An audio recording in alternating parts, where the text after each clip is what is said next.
We continue our coverage on the economy with our Dollars and Cents segment, and this morning to talk a little money, we welcome Tommy Williams. Always glad to have you on. Always glad to be here. So Black Friday is come and gone. What did it do for us? Did it do what we were expecting or hoping?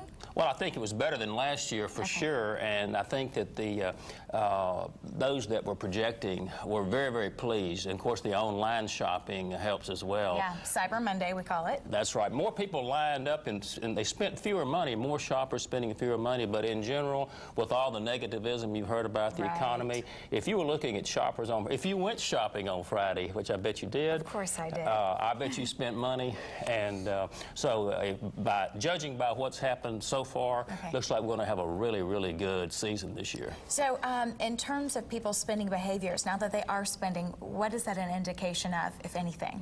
Well, actually, it's a little bit the other way around. You look to see, is the economy doing better because of spending? Is that a function of the stock market?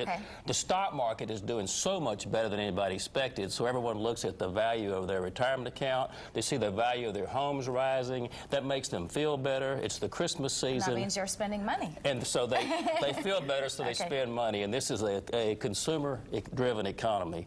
And so things look really a lot better than you might think. It's interesting you say actually 70% of our economy is actually made up of individual spending. I wouldn't have thought that. Well, that's right. It's not business, it's not government, it's individuals spending money like us, going to the mall, and cars, kids, houses, you know, big ticket items like that.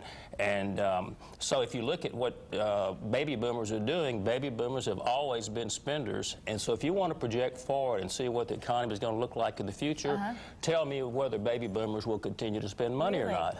And all the baby boomers I know spend money. They may have been shaken up a little bit last year when the market corrected and that sort of thing. But baby boomers are by nature money spenders, consumers. So the future looks really bright just based on their consumption habits. And if people are looking for a W, like a drop in the market, what I'm hearing now, which is kind of humorous, is the next year the market looks more like a square root sign. We've already had the first V, and then it's flat next year, not another W. So we're not looking for a big correction next year. I think that's pretty good news. VW square roots, we just want the sign that's going to rebound the economy. You just want an upward arrow. Absolutely. Well, you got it. That is always, thanks so much for coming on and appreciate your insight. Yeah, glad to be here.